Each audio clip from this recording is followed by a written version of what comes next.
सलाम पाकिस्तान 24 न्यूज के साथ मैं हूं अली आरिफ। मैं हूं महवेश निसार और मैं हूं हैदर अबान। हेडलाइंस आपकी मुलायजा की, बुलेटिन का करेंगे बाकायदा आगाज। मुल्क भर में तीसरे रोज भी बिजली का बहरान, शॉर्टफॉल 4400 मेगावाट हो गया। कई शहरों में 14 से 16 घंटे तक की लोड शेयरिंग की जा रही है। लाहौर में 176 फीडर से बिजली की फ्राहमी मअतल हो गई, जबकि 500 केवी की ट्रांसमिशन लाइंस मुख्तलिफ मकामात से ट्रिप कर गई हैं। आपको अपडेट कर रहे हैं कि मुल्क भर में तीसरे रोज भी बिजली का बहरान है, शॉर्टफॉल 4400 मेगावाट हो गया। कई शहरों में 14 से 16 घंटे तक की लोड शेयरिंग की जा रही है। लाहौर में 176 फीडर से बिजली की फराहमी मअतल हो गई है। 500 केवी की ट्रांसमिशन लाइंस मुख्तलिफ मुकामात से ट्रिप कर गई हैं। आपको हम खबर दे रहे हैं, आज तीसरा रोज है और मुल्क भर में बिजली का बहरान जारी है। शॉर्टफॉल 4400 मेगावाट हो गया है।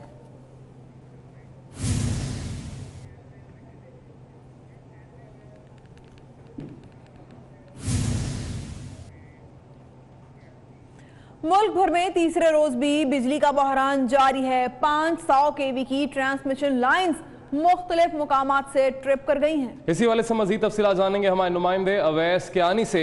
अवैस कियानी, क्या वजूहत इस हवाले से सामने आ रही हैं, उनको ठीक करने के लिए क्या किया जा रहा है? मौसम सरमा में गैस लोड शेडिंग के साथ बिजली की बंदिश भी जारी है और आवाम के लिए बुरी खबर यह है कि आज भी उनको फोर्स लोड शेडिंग का सामना करना पड़ेगा। वजारत तवानाई हुकाम का ये कहना है कि आज भी जो बिजली शॉर्टफॉल है वो 4400 मेगावाट से तजावुज कर गया है। 9800 मेगावाट टोटल जनरेशन है, लेकिन 14200 मेगावाट की जो है वो डिमांड है। लेकिन जो धुंध के बाइस जो तरसीली निज़ाम है वो मुकम्मल तौर पर फ़ाल नहीं है। 500 केवी की ट्रांसमिशन लाइन्स मुख्तलिफ मकामात पर ट्रिप कर गई हैं, जिसकी वजह से फोर्स लोड शेडिंग का सिलसिला है वो जारी है। 14 घंटों की लोड शेडिंग 10 तकसीम कार कंपनियों में जारी है और आवाम को जो है ये फोर्स लोड शेडिंग बर्दाश्त करनी पड़ेगी, क्योंकि बिजली की पैदावार वो कम है। और साथ ये भी बताया जा रहा है कि वजारत तवानाई हुकाम ये भी बता रहे हैं कि जिस तरह जनरेशन जो है उसमें जो इजाफा देखने को आएगा तो लोड शेडिंग का दौरानिया वो कम किया जाएगा। लेकिन इस वक्त NPCC हुकाम की तरफ से मुल्क भर में फोर्स लोड शेडिंग का जो सिलसिला है वो जारी है। काबू पाने की कोशिश की जा रही है। वैसे यानी आपने अपडेट किया, बहुत शुक्रिया। अब आपको बताएं कि लाहौर में बिजली के बहरान ने हैट्रिक मुकम्मल कर ली है। शहर में मुसलसल तीसरे रोज लेस्को के 450 से ज्यादा फीडर्स बंद होने की वजह से गैर एलानिया लोड शेडिंग का दौरानिया 12 घंटे तक पहुंच गया। शाहिद सिपरा से इस बारे में जानते हैं। शाहिद सिपरा, बताइएगा, आज तीसरा रोज है और लोड शेयरिंग 12 घंटे तक जा पहुंची है।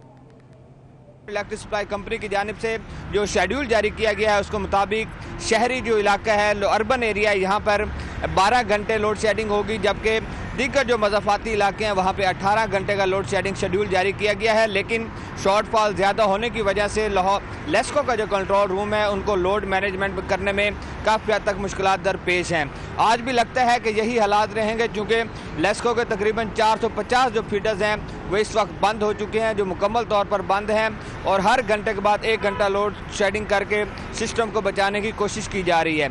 इस पर लेस्को काम की जानिब से ये मौक़िफ़ सामने आता है कि नेशनल पावर कंट्रोल सेंटर बराह रास्त उनके ग्रिड स्टेशन बंद कर रहे हैं। उनके फीडर्स को बंद करने के अहकाम जारी किए जाते हैं, ताकि अगर किसी भी जगह पर किसी भी किस्म की मुश्किल होती है तो इसकी अवलीन तरजीह ये होती है कि सिस्टम को बचाया जाए और लोड शेडिंग में इजाफा करके जो सिस्टम है उसको बचाया जा सकता है। शहर और गिरदोनवाह में 12 से 15 घंटे की लोड शेडिंग के बायस कारोबार जिंदगी बुरी तरह मुतासिर हो गया है। इसी वाले से मजीद जानेंगे हमारे नुमाइंदे यासिर अरफात से, जो कि दुकानदारों के साथ ही मौजूद हैं। यासिर, बताएगा इन दुकानदारों को किस मुश्किल का सामना है? हाँ जी बिल्कुल जी, 2019 जनवरी का महीना स्टार्ट हो चुका है और सर्दियों के दिन चल रहे हैं, जबकि लाइट की आनी जानी चल रही है। जो शहर में जो है वो 12 से 14 घंटे की लोड शेडिंग की जा रही है, जो देहात में 16 से 18 घंटे की जा रही है।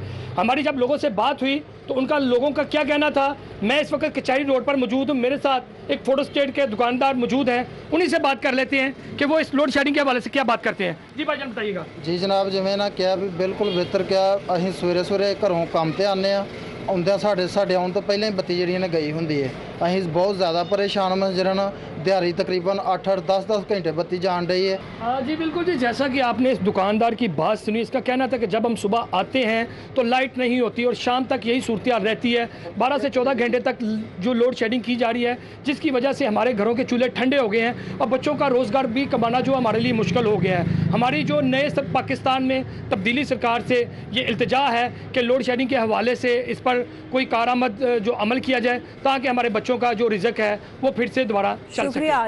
यासिर अराफात आगाह कर रहे थे। कोट अद्दू में 8 से 10 घंटे की गैर एलानिया लोड शेडिंग जारी है। सर्दियों में बिजली की लोड शेडिंग से शहरी तंग आ गए हैं। बिजली की बंदिश के बायस कारोबारी तबका भी शदीद परेशान है। इस बारे में जानते हैं 24 न्यूज़ के नुमाइंदे तैमूर अतर से। तैमूर, आगाह कीजिएगा, क्या कहना है शहरियों का? कोट अद्दू की अगर बात की जाए तो कोट अद्दू में लोड शेडिंग का जिन बोतल से बाहर निकल आया है। शहर और गिरदो नवा में जो है गैर इलानिया लोड शेडिंग की जा रही है। जैसे ही सर्दी में इजाफा हुआ है उसी के साथ साथ जो बिजली है वो भी गायब रहना जो है मामूल बन चुका है। गैर इलानिया लोड शेडिंग की वजह से जहाँ पर ये कारोबारी हजरात हैं वो शदीद परेशान है, क्योंकि बिजली ना होने की वजह से उनकी मशीनरी जो है वो मुकम्मल तौर पर बंद होगी है। मशीनरी बंद होने की वजह से जो कारोबार है वो भी ठप होकर रहेगी। और इसी के साथ साथ अगर घरेलू सार्फिन की बात की जाए तो घरों में भी बिजली ना होने की वजह से पानी की जो है शदीद मुश्किलात का सामना, और इसी के साथ साथ देगर भी घर में जो है काम करने में जो है मुश्किलात का सामना पेश आ रहा है। शदीद धुंध और सर्दी की वजह से जो हमारे मुतअद्दिद फीडर्स हैं वो ट्रिप कर जाते हैं और उसकी वजह से जो गैर इलानिया लोड शेडिंग की जा रही है बहुत जल्द जैसे जो है इन फीडर्स को जो है बहाल कर दिया जाएगा, उससे जो है लोड शेडिंग जो है इसमें कमी देखने में सामने आएगी। ठीक है, बहुत शुक्रिया आपका। मुल्तान का रुख करेंगे जहां बिजली का बहरान शदीद हो गया है। मैकपो के दर्जनों फीडर ट्रिप कर गए। तफसीलात क्या हैं जानते हैं deputy bureau chief Multan Tayyab Saif से। तैयब, यहां सूरत हाल क्या है?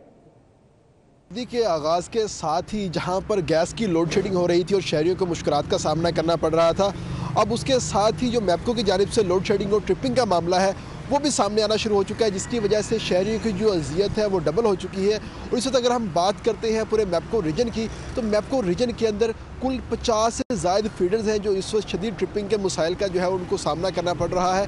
और ट्रिपिंग की जैसी ही होती है उसके साथ ही उस इलाके के अंदर जो बिजली है वो गायब हो जाती है और आम आवाम को मुश्किलात का सामना करना पड़ रहा है। जबकि इसके साथ ही शदीद ट्रिपिंग के बायस जो मेन ट्रांसमिशन लाइन है वो भी अपना जो है भरपूर काम नहीं कर पा रही, जिसकी वजह से पावर हाउसेज से मैपको के पास बिजली की फ्राहमी जो है वो नहीं आ रही, जिसकी वजह से इस वक्त मैपको को 250 मेगावाट से ज़ायद शॉर्टफॉल का सामना है, जिसकी वजह से मुख्तलिफ इलाका जात के अंदर मैपको को लोड मैनेजमेंट के नाम के ऊपर लोड शेडिंग करनी पड़ रही है, जिसकी वजह से वो तमाम इलाका जात जहाँ पर लाइन लॉसेस 30% से ज़्यादा है वहाँ पर 5 से 6 घंटे की लोड शेडिंग, और शहरी इलाकों के अंदर जहाँ पर लाइन लॉसेस कम है वहाँ पर 1 से 2 घंटे की लोड शेडिंग जो है वो की जा रही है। जबकि लोड शेडिंग के साथ साथ ट्रिपिंग जो है वो भी यहाँ पर बिला तातुल यहाँ पर हो रही है, जिसकी वजह से आम लोग जो है मुश्किलात का सामना करना पड़ रहा है। जबकि मैपको हुकाम का ये कहना है कि जब तक मौसम ऐसा ही रहेगा, धुंध पड़ती रहेगी, उसके साथ साथ ट्रिपिंग मसाइल में इजाफा ही होगा, कमी नहीं होगी। जी ठीक है, बहुत शुक्रिया तैयब तफसीलात के लिए। और बिजली की लोड शेडिंग बढ़ने से अवाम शदीद मुश्किलात का शिकार हो गए। इस्लामाबाद के अवाम क्या कहते हैं, आइए देखते हैं। बिजली की लोड शेडिंग बहुत ज़्यादा बढ़ गई है। सुबह जब मैं घर से आता हूँ तो बिजली नहीं होती, यहाँ पे मैं जब अपने काम कारोबार पे आता हूँ तो यहाँ पे बिजली नहीं होती। और पिछले कुछ दिनों से तो ये है कि 1 घंटा बिजली आ रही है और 1 घंटा जा रही है, जिसकी वजूहत हमें नहीं पता कि कितनी बिजली की लोड शेडिंग क्यों बढ़ गई है। नहीं, जो वेदर चेंज हो रहा है ना, लाइट ज़्यादा जाना शुरू हो गई है। रात में भी नहीं होती, सुबह में भी नहीं होती। गैस के ऑलरेडी इश्यूज़ हैं, गैस भी नहीं है, लाइट भी नहीं है। हर 3 घंटे बाद घंटे के लिए लाइट चली जाती है, तो हम लोग तो सारी ज़िंदगी हमारी डिस्टर्ब हो रही है। लोड शेडिंग होगी, कारोबार तो मुतासर होगा, ख़ास तौर पे वो जिन कारोबार का लिंक जो है वो इलेक्ट्रिसिटी से। पहले तो ये था ना कि टाइमिंग हो ना लोड शेडिंग की, फिर तो ठीक है। अभी बेटाइमी हो रही है, मतलब कोई पता नहीं है, किसी वक्त भी लाइट चली जाती है। अब उसके अल्टरनेटिव तो किया हुआ है, लोगों ने बंदोबस्त किया हुआ है। यूपीएस चलाने पड़ते हैं, जनरेटर चलाने पड़ते हैं, जनरेटर का एक शोर, यूपीएस का एक अलग सा सिस्टम होना चाहिए, काबू करना चाहिए इसको। अभी तो काफ़ी टाइम हो गया इमरान साहब को भी। वफाकी वज़ीर रेलवे शेख रशीद अहमद ने सुप्रीम कोर्ट के बाहर मीडिया से गुफ्तगू करते हुए कहा कि कौम को लूटने वाले गिरफ्तारी में भी कौम का खर्चा करा रहे हैं। शहबाज शरीफ नवाज शरीफ से बड़ा चोर और डाकू है। शहबाज शरीफ अपने दामाद और बेटे को बाहर से वापस बुलवाएं। सारा मुल्क लूटने वाले को वज़ीर आज़म ने चेयरमैन पीएसी बना दिया। उल्टे बांस बरेली को हो रहे हैं, पैसा भी नैब का लग रहा है, शहनशाहियत भी कर रहे हैं। जब भी कोई चोर डाकू लुटेरा जेल में जाता है या उसके मोरे हिले होते हैं या उसका बीपी हाई होता है, इन चोरों और डाकुओं और लुटेरों के लिए डॉक्टरों ने ऐसा बयान दिया है कि इसको शहबाज शरीफ को खुली फजा में रखो।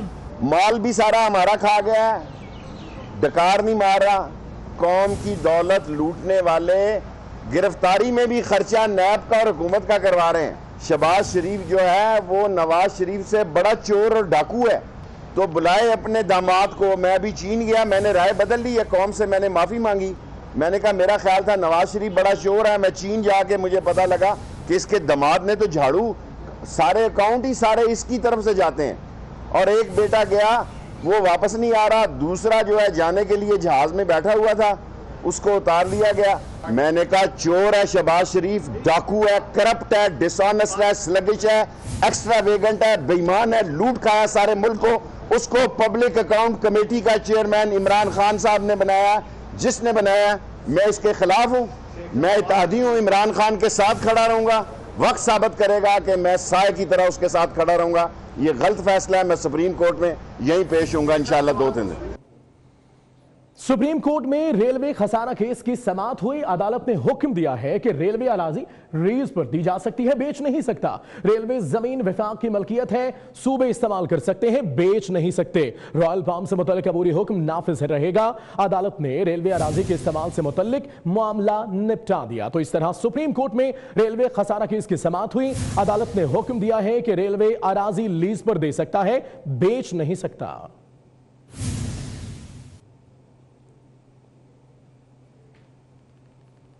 सुप्रीम कोर्ट में इस्लामाबाद में अस्पतालों की कमी से मुतल्लिक केस में चीफ जस्टिस ने चेयरमैन नैब को अदालत में पेश होने का इस्तिस्ना खत्म करते हुए नैब चेयरमैन और प्रोसिक्यूटर जनरल को चैम्बर में तलब कर लिया। चीफ जस्टिस ने रिमार्क्स दिए हैं कि बहरीन ने 10 अरब का तोहफा दिया था, नैब ने बर्बादी कर दी है। आपको अहम खबर बताते चले, सुप्रीम कोर्ट में इस्लामाबाद में अस्पतालों की कमी से मुतल्लिक केस में चीफ जस्टिस ने चेयरमैन नैब को अदालत में पेश होने का इस्तिस्ना खत्म करते हुए नैब चेयरमैन और प्रोसिक्यूटर जनरल को चैम्बर में तलब कर लिया। Chief justice welcome back. Break के बाद आपको बताएं कि लाहौर में बंद रोड पर एक दफ्तर में भत्ताखोरों की तोड़फोड़ देखने में आई। 5 भत्ताखोरों ने दफ्तर में दाखिल होकर तोड़फोड़ की। मुल्जिमान जाते हुए दफ्तर से 7,84,000 भी ले गए। 24 न्यूज की तोड़फोड़ के वाकये की सीसीटीवी फुटेज मौसूल हो गई, जो आप देख भी सकते हैं। लाहौर में यह वाकया पेश आया बंद रोड पर, जहां एक दफ्तर में भत्ताखोरों की तोड़फोड़ सामने आई। 5 भत्ताखोरों ने दफ्तर में दाखिल होकर तोड़फोड़ की। मुल्जिमान जाते हुए दफ्तर से 7,84,000 रुपया भी ले उड़े। 24 न्यूज ने तोड़फोड़ के वाकये की वीडियो हासिल कर। ये मनाजिर आप अपने टीवी स्क्रीन पर भी देख सकते हैं। दस्तों गिरबा हो रहे हैं यहाँ पर लोग, और 5 भत्ताखोरों ने दफ्तर में दाखिल होकर तोड़फोड़ की है। जाते जाते दफ्तर से 7,84,000 रुपए भी ले उड़े। 24 न्यूज को तोड़फोड़ के इस वाक़े की सीसीटीवी फुटेज मौसूल हो गई है। ये मनाजिर आप भी देख सकते हैं। पुलिस भी यहाँ पर मौजूद है।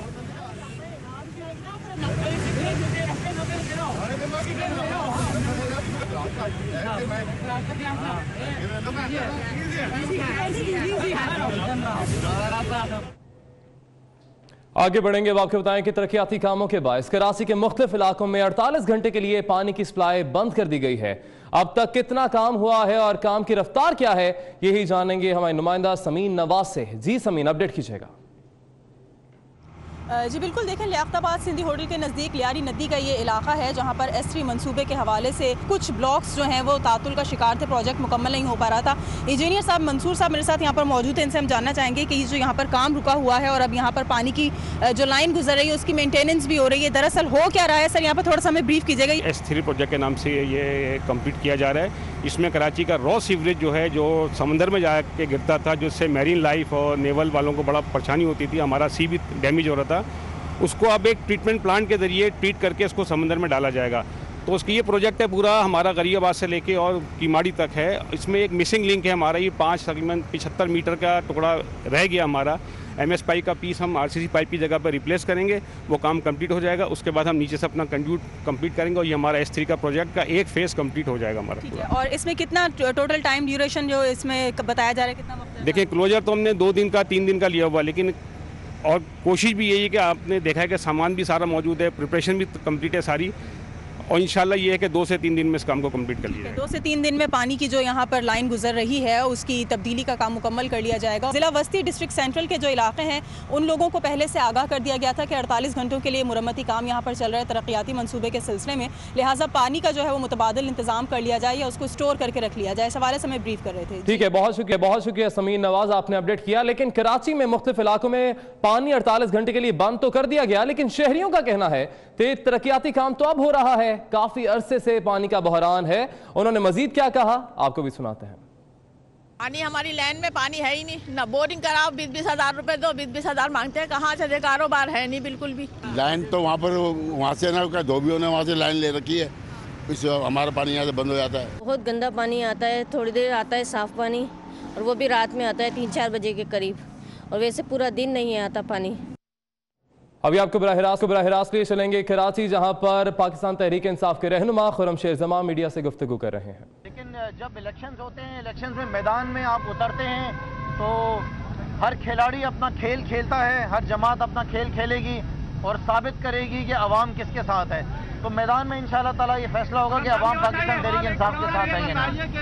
वज़ीर आला से और काबिल कैबिनेट ने तलब किया है और 10 तारीख को आप ही जा रहे हैं इस्लामाबाद, इलेक्शन कमीशन ने आपको भी तलब किया है, तो क्या कहेंगे दोनों के बारे में? और 7 तारीख भी आ रही है, देखिए जी बात ये है, आएंगे तो क्या रुलाने का वक्त आ गया या हंसने का वक्त है उनका? बात ये है कि ये इसमें आज कायम अली शाह साहब को, मुराद अली शाह साहब को नैब ने तलब किया हुआ है, और गुज़िश्ता रोज एक और पंछी भी इनका गया है, तोता, जो कल से बोल रहा होगा डीसी मलिक जान मोहम्मद काजी भी एक तोता इनका कल पकड़ा गया है, जो कल से लाजिम बातें बोल रहा होगा। पता तो सबको था। मैं समझता हूं कि हमें शायद मुराद अली शाह के खिलाफ अदम एतमाद के लिए जरूरत ही ना पड़े, उससे पहले चले हमने जबाबंदी कर ली कि JIT पे हम नहीं बोल रहे, चीफ साहब ने कहा ना बोलो, लेकिन ये तो हर रोज नई चीजें निकल के आ रही हैं। जंगलात की 1,48,000 एकड़ की जमीन दे दी गई ओमनी ग्रुप को, और आज ये जो जिस अंदाज में इनको बुलाया गया है, नदी की जमीन भी बांट दी गई। अब जो डीसी मलिक पकड़ा गया है पता चलेगा कि पाकिस्तान तहरीक इंसाफ के रहनुमा मीडिया से बात कर रहे थे। अब आगे बढ़ेंगे और आपको बताएं कि कराची में लूटमार करने वाले PRQ के 4 एहलकार गिरफ्तार कर लिए गए हैं। गिरफ्तार मुलजिमों में DSP सरफराज, जबकि सब इंस्पेक्टर अदनान, जबकि ASI रमजान और ड्राइवर भी शामिल हैं। मुलजिमों से मिलने वाला असलहा भी लाइसेंस याफ्ता है। जबकि मजीद तफसीलात जानेंगे हमारे नुमाइंदा डिप्टी ब्यूरो चीफ जिले हैदर से। जिले हैदर, इस कार्रवाई के हवाले से अपडेट कीजिएगा। पुलिस के हाथों जो गिरफ्तार मुल्जिमान थे, जिनके बारे में बताया जा रहा था कि वो जाली पुलिस एहलकार हैं और शहरियों से लूटमार करते थे, सफ़ेद करोला में सवार होकर पोश इलाके डिफेंस और क्लिफ्टन में ये वारदातें करते थे। जो हमारे ज़राए इस बात की तस्दीक करते हैं कि ये जो एहलकार हैं जिन्हें गिरफ्तार किया गया है, जाली एहलकार कह के, ये जो है PQR जो है उसके एहलकार हैं, जो कि वर्दियों में मलबूस थे और वाइट करोला में थे। इनसे जो वेपन बरामद हुआ है वो भी सरकारी वेपन है, जिनके नाम जो है, जो हमारे ज़राए कन्फर्म कर रहे हैं, दरख्शां थाने में मौजूद है एहलकार, और उनका नाम DSP सरफराज हैं, जो कि PQR के एहलकार हैं। इसके अलावा सब इंस्पेक्टर अदनान और ASI रमजान, इसके अलावा एक और ड्राइवर जो इनके साथ होता था। ये 4 अफराद जो है इनको गिरफ्तार किया गया है। इब्तदाई तौर पे जो इनके खिलाफ मुकदमा दर्ज किया गया है वो 70 और 71 की दफात के तहत किया गया है, जिसमें वर्दी का नाजायज इस्तेमाल होता है। तो अब देखना ये कि कुछ ही देर के बाद एक प्रेस कॉन्फ्रेंस की जाएगी आला हुकाम की जानिब से, जिसमें इसमें मजीद तफसीलात जो है वो मीडिया से शेयर की जाएंगी। लेकिन अब तक यही पता चला कि ये पुलिस के एहलकार हैं जो कि वर्दियों में मलबूस थे होते थे और शहरियों से लूटमार करते थे, जबकि जो वहाँ के PQR के एहलकार हैं वो इस बात की नफी करते हैं। उनका कहना यह है कि आला हुकाम से तल्ख कलामी के बाद इस तरह का इक़दाम उठाया गया, इस तरह का कदम उठाया गया और इन एहलकारों को गिरफ्तार किया गया है। जी शुक्रिया। जिले हैदर आगाह कर रहे थे। आमदन से ज़ायद असासे बनाने के केस में नैब को अपोजिशन लीडर शहबाज शरीफ से जेल में तफ्तीश की इजाजत मिल गई है। नैब ने एहतसाब अदालत लाहौर में शहबाज शरीफ और उनकी अहलिया से तफ्तीश की इजाजत के लिए दरख्वास्त दायर की थी। अदालत ने सुपरिटेंडेंट जेल को हुक्म दिया कि नैब तफ्तीशी की शहबाज शरीफ से मुलाकात कराई जाए। अहम खबर से आपको आगाह कर रहे हैं। आपको बताएं कि आमदन से ज़ायद असासे बनाने के केस में नैब को अपोजिशन लीडर शहबाज शरीफ से जेल में तफ्तीश की इजाज़त मिल गई है। नैब ने एहतसाब अदालत लाहौर में शहबाज शरीफ और उनकी अहलिया से तफ्तीश की इजाज़त के लिए दरख्वास्त दायर की थी।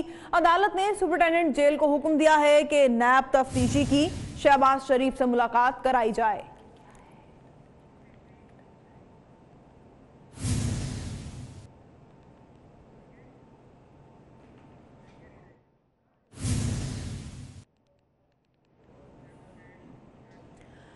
इस्माइल खान में ख्वाजा सरा पुलिस के खिलाफ सरापा एहतजाज हैं। ख्वाजा सराओं ने प्रेस कॉन्फ्रेंस की है। कहते हैं पुलिस एहलकार किसी प्रोग्राम में डांस करने पर गिरफ्तार कर लेते हैं और थाने में डांस करवाया जाता है। जिंदा रहने के लिए रोटी, कपड़ा और मकान चाहिए। हुकूमत रोजगार के मौके फराहम करे, अस्पतालों में अलग वार्ड्स और हमारे लिए शेल्टर होम्स बनाए जाएं। हुकूमत हमें नौकरियां दे, हम नाचना छोड़ देंगे।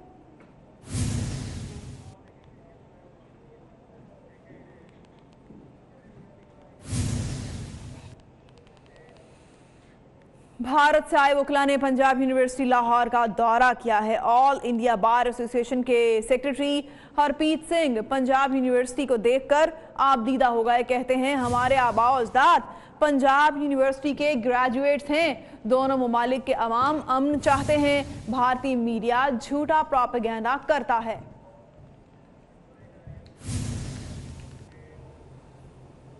यह वक्त हुआ एक ब्रेक का। मजीद खबरें इस ब्रेक के बाद।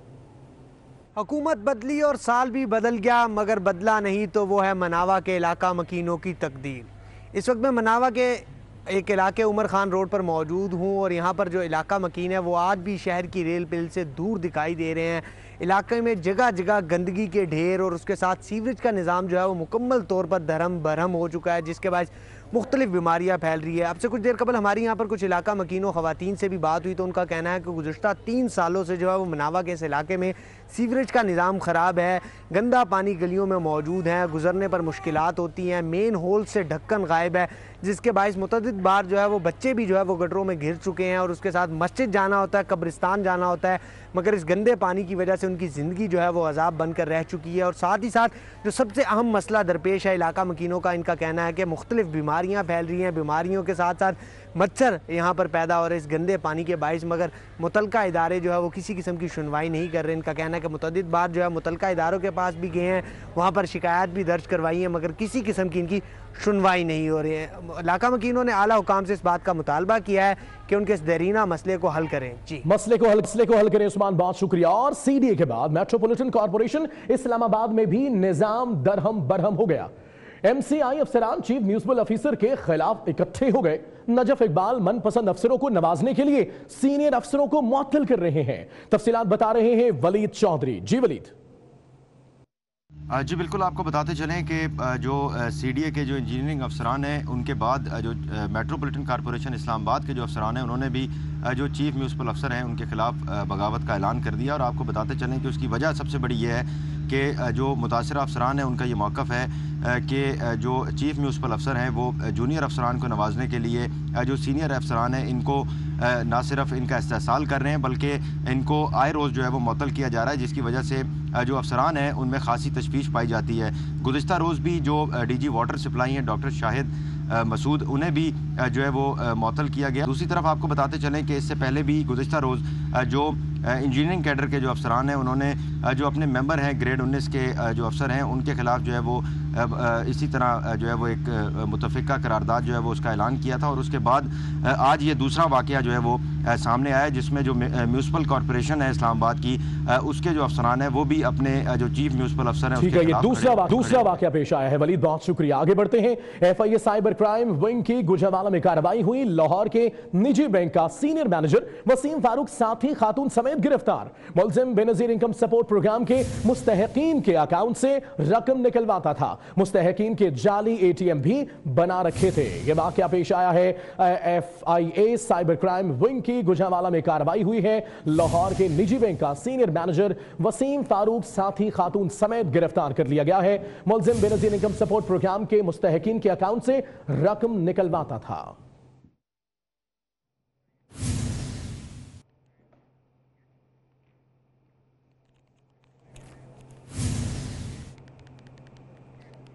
में भी न था कि ये मासूम किस सफाकियत से दो चार होने वाला है और वालिदैन को किस कर्ब से गुजरना पड़ेगा। हबीब स्कूल से वापसी पर घर न पहुंचा। तलाश करने पर 24 दिसंबर को उसकी लाश मिली। पोस्टमार्टम रिपोर्ट में बच्चे के साथ ज्यादती की तस्दीक भी हुई।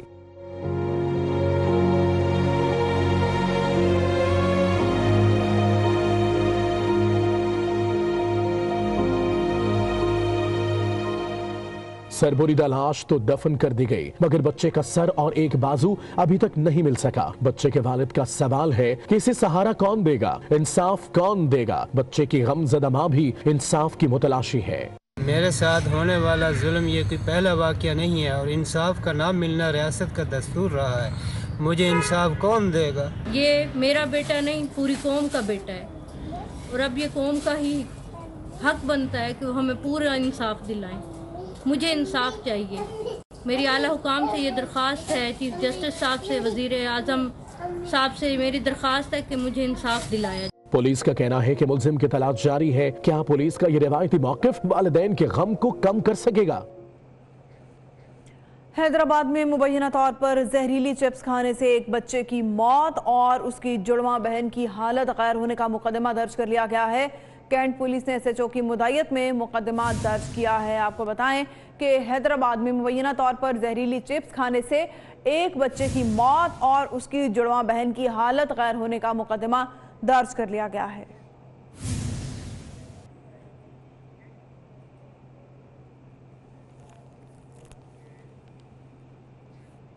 कोयटा में डॉक्टर इब्राहिम की अदम बाजियाबी के खिलाफ डॉक्टर्स का एहतजाज जारी है। सरकारी अस्पतालों की ओपीडीज में डॉक्टर्स ने काम बंद कर रखा है, जिसके बायस मरीज परेशान है। इस बारे में जानते हैं रिजवान सईद से। रिजवान बताएगा क्या कहना है डॉक्टर्स का। डॉक्टर इब्राहिम खलील की बाजियाबी को आज 25 रोज़ गुजर चुके हैं, ताहम उनकी बाजियाबी यकीनी नहीं बनाई जा सकी। उनके अगवा के खिलाफ डॉक्टर्स जो है वो सरापा एहतजाज है। उनकी जानिब से तमाम सरकारी अस्पतालों की ओपीडीज़ का बायकाट किया जा रहा है, जिसकी वजह से मरीज़ जो है वो रुल गए हैं। बलूचिस्तान का जो बड़ा सरकारी हॉस्पिटल सिविल संडेमन हॉस्पिटल है, वहाँ के ओपीडीज़ के बायकाट का अमल जारी है। तमाम बलूचिस्तान से यहाँ पर लोग इलाज मुआलजे की गर्ज से आते, ताहम उन्हें यहाँ पर मुआलजीन मैसर नहीं है। दूसरी जानिब मुआलजीन का यह कहना है कि ज़हनी कोफ्त मुब्तला डॉक्टर जो हैं वो ओपीडीज़ का में नहीं आ रहे। जब तक डॉक्टर इब्राहिम खलील की बाजियाबी को यकीनी नहीं बनाया जाता, उस वक्त तक वो ओपीडीज़ का बायकाट जारी रखेंगे। हुकूमत की जानिब से भी इस हवाले से कोई इकदाम नहीं उठाया गया। कमेटी तश्कील दी गई थी ताकि जो है डॉक्टर इब्राहिम खलील की बाजियाबी को यकीनी बनाया जा सके, मगर अब तक ना तो बाजियाबी को यकीनी बनाया जा सका और ना ही डॉक्टर्स को आमादा किया जा सका कि वो ओपीडीज़ में आएँ। हमारे साथ मरीज़ मौजूद हैं जो यहाँ इलाज मुआलजे के लिए आए, उनसे पूछते हैं क्या मुश्किलात हैं। सर, आप यहाँ पर आए डॉक्टर्स के पास, क्या सूरत हाल का सामना मैं आया तो मेरी कमर में दर्द है, मैं डॉक्टर के पास आया तो मैंने बोला चलो यहाँ पे इलाज कराऊंगा। डॉक्टर कोई भी नहीं, ओपीडी बिल्कुल खाली पड़ी हुई है, तो इस वजह से भी वापस जाना पड़ेगा मेरे को प्राइवेट हॉस्पिटल में। यहाँ पर ओपीडीज़ में सरकारी अस्पतालों में डॉक्टर्स मौजूद नहीं है, जिसके बायस उन्हें जो निजी क्लिनिक्स हैं इनके जहाँ पर डॉक्टर्स बैठ भी रहे हैं और काम भी कर रहे हैं, वहाँ जाना पड़ेगा और वहाँ पर महंगे दामों इलाज मुआलजे की सहूलत हासिल करना पड़ेगी। जी जी ठीक है, बहुत शुक्रिया रिजवान सईद, आप हमें अपडेट कर रहे थे। अब आगे बढ़ेंगे और कुछ बात करेंगे पाकिस्तान में फ़ज़ाई आलूदगी के हवाले से, जिसका खतरा जानों का दुश्मन बनने लगा है। बदकिस्मती से फ़ज़ाई तौर पर आलूदगी मुल्कों की फहरिस्त में पाकिस्तान का तीसरा नंबर है। पाकिस्तान के शहरों में फ़ज़ाई आलूदगी की क्या सूरत हाल है, आप भी देखिए। पाकिस्तान में फ़िज़ाई आलूदगी का खतरा जानों का दुश्मन बनने लगा है और एक रिपोर्ट के मुताबिक ये दुनिया का चौथा बड़ा खतरा बन चुका है, जिससे सालाना तकरीबन 70 लाख अफराद मौत के मुंह में चले जाते हैं। बदकिस्मती से फ़िज़ाई तौर पर आलूदा मुल्कों की फहरिस्त में पाकिस्तान का तीसरा नंबर है और यहाँ हर साल 1,11,000 अफराद इसकी वजह से मौत के मुंह में चले जाते हैं। आलमी मयार के मुताबिक फ़िज़ा में अगर हम फ़िज़ाई आलूदगी की बात करें तो 50 क्यूबिक मीटर तक आलूदगी तसल्ली बख्श कही जाती है। अभी आपको बराह रास्त लिए चलेंगे अनकरा, जहां पर वज़ीर आज़म कॉन्फ्रेंस से खिताब कर रहे हैं। Making profits was considered a sin, and that mindset then set us back. Nationalization took place. Some of our big industrialists, businessmen were hounded out of the country, and so we went backwards. And even though that socialist mindset went in the 80s and 90s, but unfortunately socialism went, country, governments changed, but amongst the bureaucracy and some of the politicians, that mindset remained. So when people started making wealth, they were somehow discriminated or there was envy against them. So how are we different? Our government is a government that now has, as a policy, we feel that wealth creation is is what's going to take Pakistan out of our economic crisis. We feel that wealth creation is how we will be able to pay our debts. We feel that wealth creation is what is going to raise people out of poverty in Pakistan. And the model of China is in front of us. China is a country which has done something which no nation in the history of mankind has ever done, that they have taken 700 million people out of poverty in 30 years. No one has ever done that.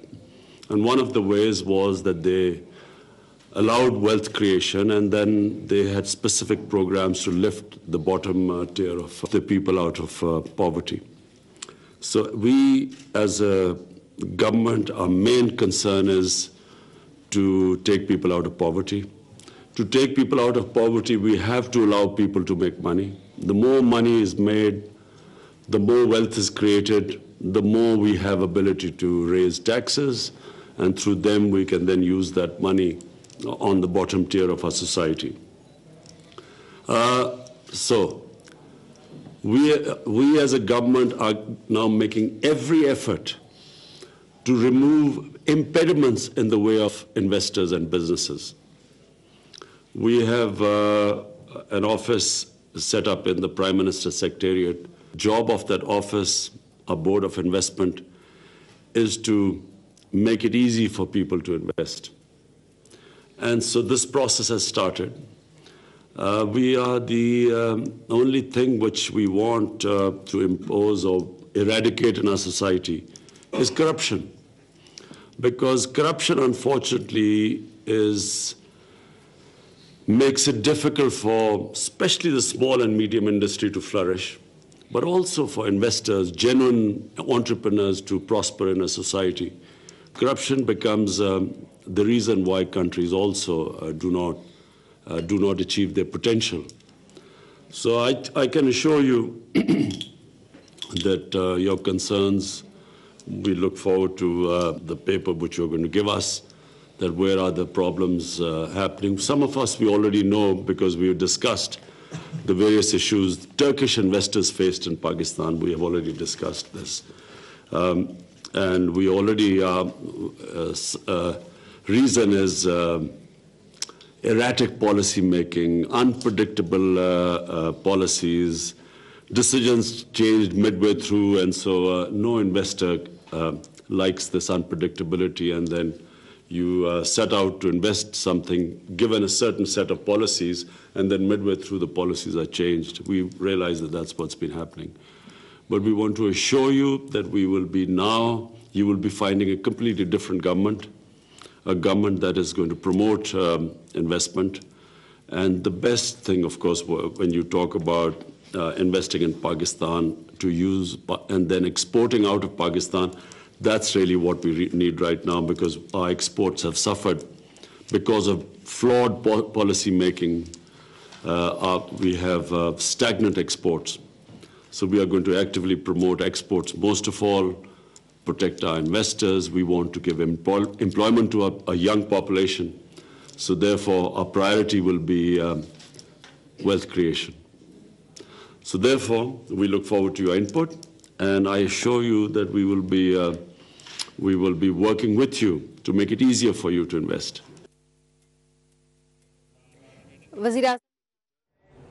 मुआशी तरक्की के लिए हमारे सामने चीन की मिसाल मौजूद है। हम मिलकर बेहतर मईशत का किरदार अदा कर सकते हैं। करप्शन के बायस सरमायाकारी और कारोबार को नुकसान पहुंचा, ऐसा कहना है वजीर आजम इमरान खान का।